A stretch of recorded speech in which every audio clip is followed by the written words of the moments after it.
Hai, Assalamualaikum warahmatullahi wabarakatuh. Salam sejahtera semua. Okay, welcome back to PSA 3013 Public Sector Accounting. In this chapter, we are going to discuss about unclaimed money. Now, let's have a look at the learning outcomes for this week's topic. Okay, the first learning outcome is to explain about the concept of unclaimed monies. So basically, we are going to look at the different classification of unclaimed monies, the related or relevant stakeholders associated with unclaimed monies. And next, we are also going to look at the prevailing regulations of unclaimed monies in Malaysia, or specifically under the Unclaimed Monies Act 1965. The next learning outcome is to understand the submission process of unclaimed monies in Malaysia, particularly with regards to companies or firms. And finally, we are going to discuss the issues of non-compliance with regard to the Unclaimed Monies Act 1965.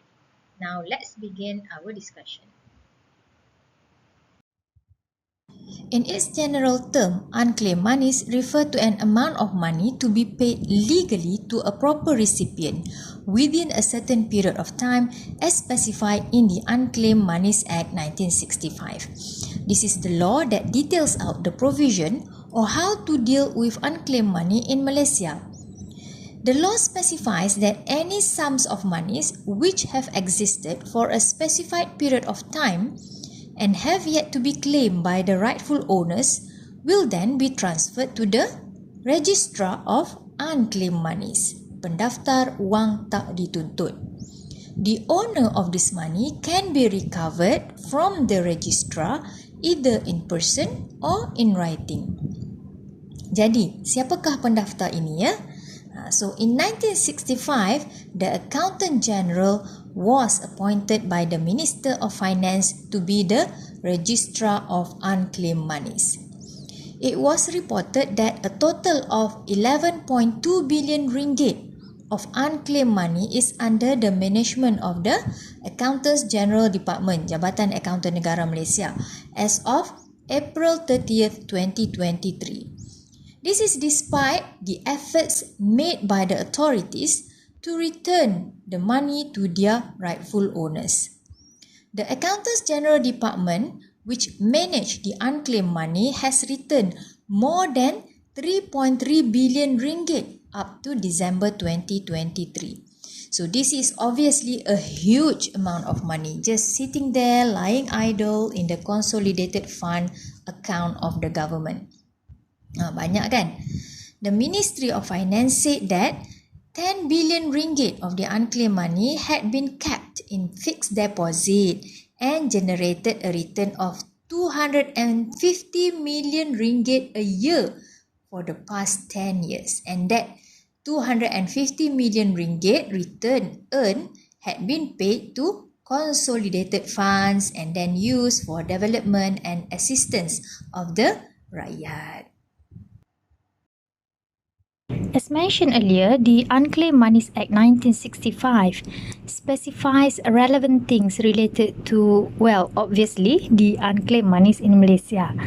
This act was enacted to protect the rights and benefits of the owner of the unclaimed monies until refunds are made to the claimants of the unclaimed monies. Until the claims are settled or refund made, the Registrar of Unclaimed Monies will act as a trustee, pemegang amanah of these monies. The Act also specifies who are the stakeholders that are involved. Nanti kita tengok in detail ya siapa. For example, the Finance Minister is given the responsibility to appoint any government officer to act as the registrar of the unclaimed money, and one or more government officers to be the deputy registrars or assistant registrars, because, well, obviously you cannot expect just one person to do all the jobs. Jadi, ada apa yang dipanggil sebagai penurunan kuasa, so that other government officials can act on behalf of the registrar to carry out the necessary duties and functions as stated in the Unclaimed Money Act. Let us now look at the categories of the unclaimed monies which are specified under Section 8 of the Act. There are three main categories which I will further explain later.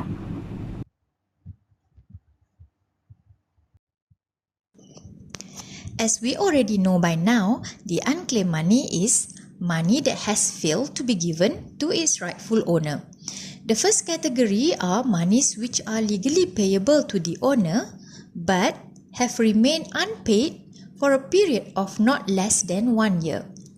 Examples include salaries, wages, bonuses, commissions and other payments due to employees, dividends, profits declared for distributions, any insurance claims which have been approved for payment, bank drafts, cashier's orders and other documents of similar nature which validity period have lapsed, fixed deposits without automatic renewal instructions which have matured, tender deposits for which the intended purpose has been fulfilled, and sundry creditors or sundry debtors with credit balance. I once had a student who asked me about fixed deposit without automatic renewal instructions and what does this mean? When you have a fixed deposit in a bank, you have the choice to do the auto renewal offered by banks when your fixed deposit has reached its maturity. So similar to a standing instruction, this is where the maturity proceeds are reinvested automatically in the fixed deposit at the time of maturity.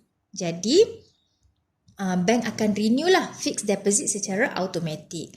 Siapa yang banyak fixed deposit atau malas nak ingat investment dia kat mana atau pelupa, so kadang-kadang investor ataupun pelabur ni akan pilih automatic renewal option ni. Tapi kalau tak pilih, then you have to go to the bank yourselves to arrange for your fixed deposit. If let's say you forgot all about it, maklumlah busy kan, and your fixed deposit remains dormant or inactive in a period of more than a year, at least in this category, the bank will need to declare the amount as unclaimed money. And another example for this category, if let's say you have made a deposit for your water supply, for example with Lembaga Air Perak, when you rent a place, then you moved out and forgot to collect the deposit.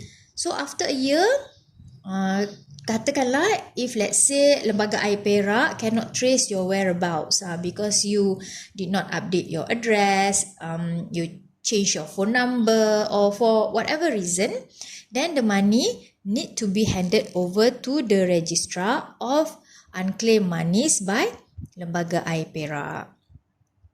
Okay, next, second category.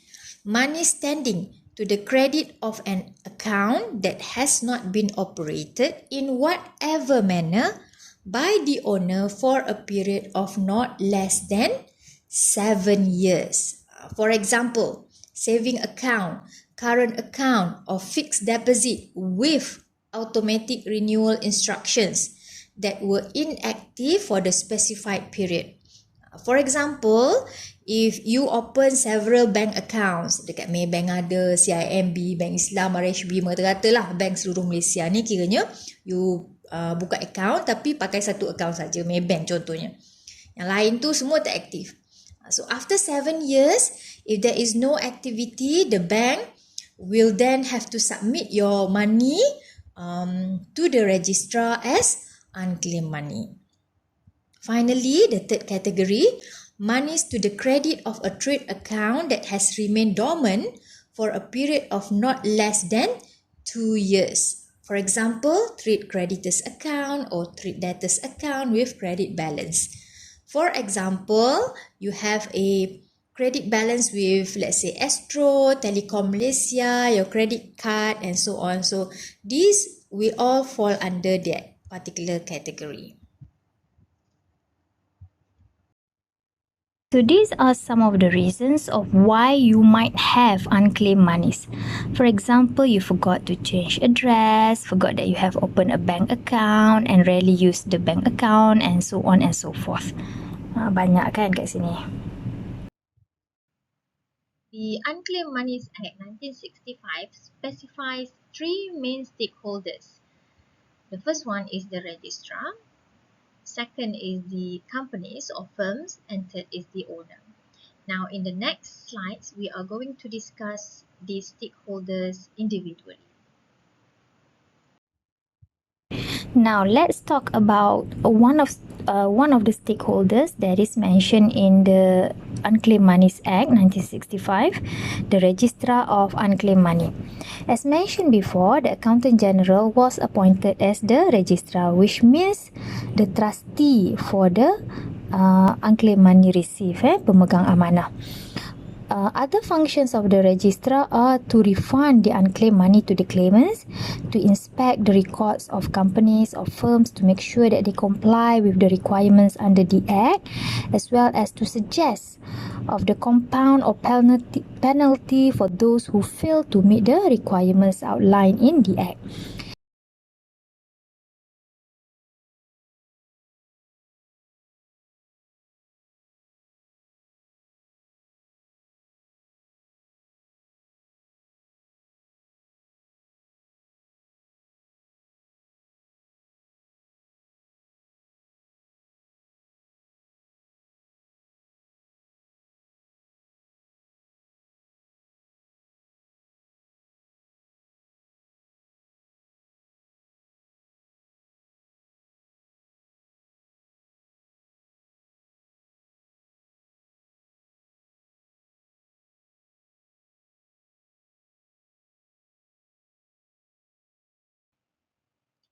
And as mentioned earlier, the Finance Minister can also appoint the Deputy and or Assistant Registrar to make sure that the process runs smoothly.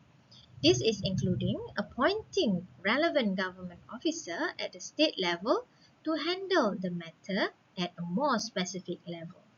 As a matter of fact, Jabatan Accountant Negara Malaysia has a website dedicated to unclaimed money, and you can go and visit the website to find details about unclaimed money, including the list of authorized inspection officer appointed by the AGD for unclaimed money.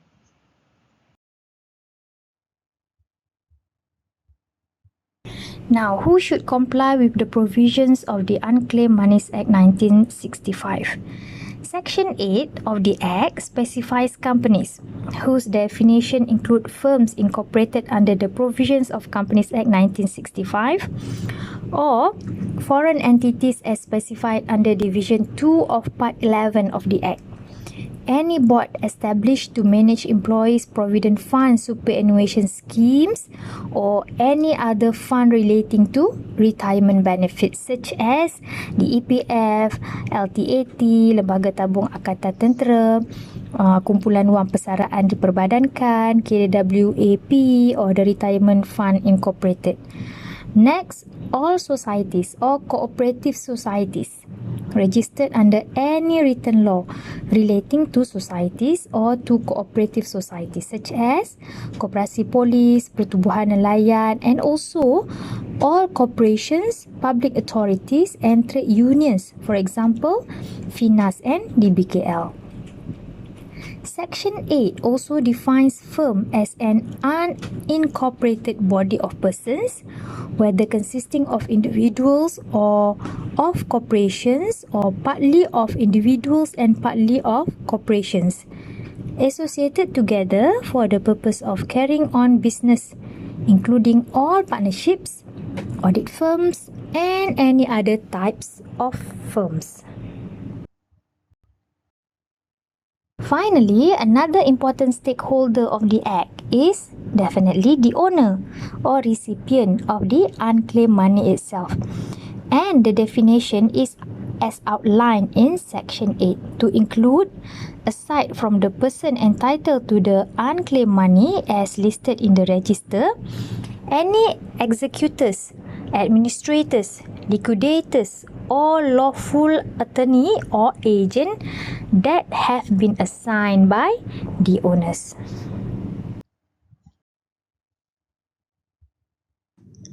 We are now going to concentrate our discussion on the two most important stakeholders, which are the company or the firm and the registrar of unclaimed money, to see what are their responsibilities as provided under the Unclaimed Moneys Act. The first responsibility of the company is to maintain a record of all unclaimed monies in a register. So this means that every company or firm holding unclaimed monies shall maintain a record of all the unclaimed monies in a register to be kept at its principal office or place of business in Malaysia in the form to be determined by the registrar. Jadi register ni dia ada format dia yang tersendiri, and the information required to be maintained include, for example, the name of the owner or the beneficiary of the unclaimed money, the IC number in the case of individuals or company, or business registration number in the case of business, and the amount of the unclaimed money owed. Next is the responsibility of the company or the firm to publish the register of unclaimed money. Every year, the company is required to submit no later than 31st March to the registrar the documents which shall include the relevant information of all unclaimed monies that were not paid from the previous calendar year. These records can be randomly inspected by the registrar of unclaimed money at any time to review their compliance with the Unclaimed Moneys Act. The inspection focuses on creditor balances which have been long unpaid, debtor balances in credit, and long outstanding bank reconciliation items, and other liabilities which have remained dormant. So, the final responsibility of the company is to produce any such books, including minutes book, any register, any record or document when required by the registrar when they are being inspected. Okay, next one. In terms of the registrar's responsibility, the registrar or any person authorized in writing by him may, without the payment of any fee, inspect the register, the books or any documents to determine whether company or firm is complying with the Unclaimed Moneys Act. And when the registrar or the person authorized has reason to believe that the company or firm is not complying with the act, he may then seize and detain any such documents that may serve as evidence for such non-compliance. The second responsibility of the registrar is with regards to the disposal of unclaimed monies. So, apa maksudnya ni? Jadi, any unclaimed monies that have been lodged by the company or the firm shall then be credited by the government to the consolidated trust account. Nanti kita akan belajar dalam chapter yang berikutnya. Any unclaimed monies credited to this tabung, this consolidated trust account, shall, on the lapse of 15 years from the date the monies were credited to the consolidated trust account, be transferred to the consolidated revenue account. So it will be kept in this consolidated trust account after 15 years. If nobody claims, then it will then be transferred next to the consolidated revenue account. So these are all the government's account lah under consolidated fund. And finally, the responsibility of the registrar involves the payment of any lawful claims made by the rightful owners. If any claimant makes any demand against the registrar for their unclaimed monies credited to the consolidated trust account, the registrar, upon being satisfied that the claimant is the rightful owner of the money, shall then authorize the payment to be made to him out of the consolidated, apa tadi? Consolidated trust account. Ataupun, or if the money had been transferred to consolidated revenue account, katakanlah dah lama sangat, dah lebih 15 tahun tak ada pun orang nak claim, maka the unclaimed money kan kena pergi transfer ke consolidated revenue account. So if after that period, the minister shall make direct payment to the claimant and such amount shall be payable out of the consolidated revenue account. So, maksudnya apa? Maksudnya kat sini kan, there is no expiry date to check or to claim for the unclaimed money. So, if you had any unclaimed money of let's say RM100 for some 50 years ago pun, for example, you can still check and you can still claim, and that the amount refunded today would still be RM100. It will remain the same. There will be no compound interest in the money kept in the consolidated trust account or consolidated revenue account. This slide shows the submission process of unclaimed monies that we have discussed previously.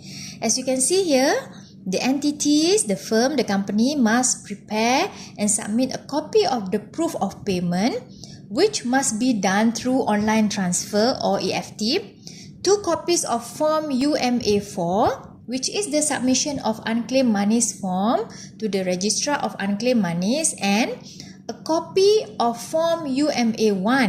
This is specific for the first time submission only.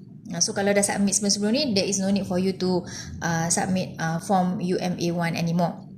In 2016, an instruction was actually issued by the Jabatan Accountant Negara for the submission of the Registrar of Unclaimed Money to be done online, which must be uploaded to the e-Gumis portal. So this is a specific portal in which you can submit and make claims for your unclaimed money. This slide shows the format of the register. Okay, what are the information that you need to have in the register?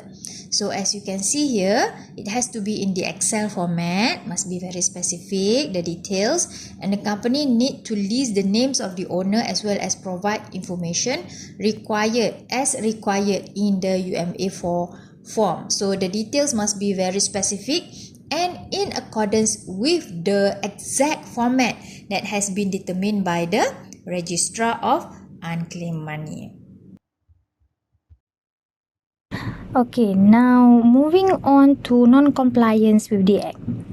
Any entity that fails to maintain the records for unclaimed money, submit the relevant documents to the registrar, shall be guilty of an offence, and upon conviction, the entity and every officer of the entity will be liable to a fine not exceeding RM20,000. In the case of a continuing offence, a further fine not exceeding RM1,000 for each day during the offence will also be imposed. Okay, this is the extension of section 10, subsection 4.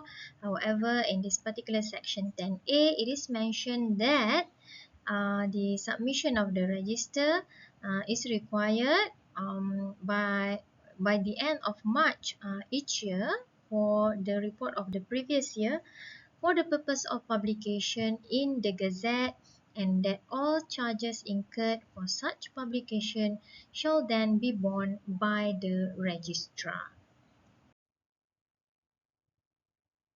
And if according to section 12, the companies fail to do the following, produce or avoid producing the documents required, refuse to correct any errors found by the registrar made in the documents, or obstruct the authorized person from doing their jobs as required by the registrar, shall then be liable to a fine not exceeding 5,000 ringgit or to imprisonment for a term not exceeding 3 months or both. And finally, as discussed before, there is no time limit to check and to claim for the unclaimed monies. Once the registrar has confirmed that the claimant is the rightful owner of the money, payment shall then be made from either the consolidated trust account or the consolidated revenue account. So a few years back, you may have to go physically to a registrar of unclaimed monies counter to check for the unclaimed money and apply for a refund. But with the launch of this portal, they call this as the Electronic Government Unclaimed Money Information System, on the eGumis portal, you can now do that online. So when the portal first launched in 2018, you could only check for the unclaimed money, but still had to make a physical or email application to the Accountants General Department. But now you can initiate the entire refund process through the portal. Saya dah check. Anda bagaimana? Cubalah check. Kena register dulu dekat portal tu. Lepas tu you boleh buat maximum of 2 enquiries. Kalau tak silap saya lah dalam masa sehari. Jadi 2 kali je boleh check dalam masa sehari ya. So you can check for all your family members.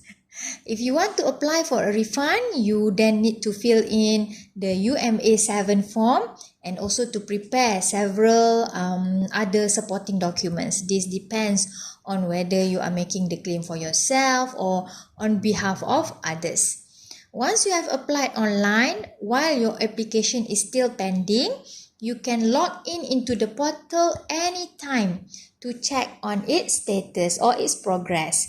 If your documents have been successfully verified, you will receive an email notification from eGumis that your application has been successful. Your payment will then be credited to your bank account within 30 working days from the date of the notification. If, however, your documents could not be verified, you will also receive a notification from eGumis asking you to log back into the portal and maybe re-upload the correct documents. Jadi prosesnya sangatlah mudah. Jadi cubalah. Well, the next 3 slides will provide you with an overview of how the eGumis portal looks like. So you can go and check yourself if, let's say, you have any unclaimed monies with the government of Malaysia. So what you can do is that you can open the website, you can access the website of the Jabatan Akauntan Negara Malaysia, and on this website, on this particular website, they have a specific portal, okay, that can link to the unclaimed money portal, the eGumis. So once you are in the portal, you can click on Simakan, okay, or if you want to claim for any unclaimed monies, or Serahan if you want to submit for any unclaimed monies. That is for the firms and for companies or firms. Okay, so you also have to register. You have to have an account in order for you to check with the unclaimed money. So once you have access to the portal, the eGumis portal, this is how the interface will look like. So you can click here, okay, put in or enter your my card number, okay, and then next it will produce you with the information if you have any unclaimed monies. Okay, so this is the example. Okay, so happy browsing.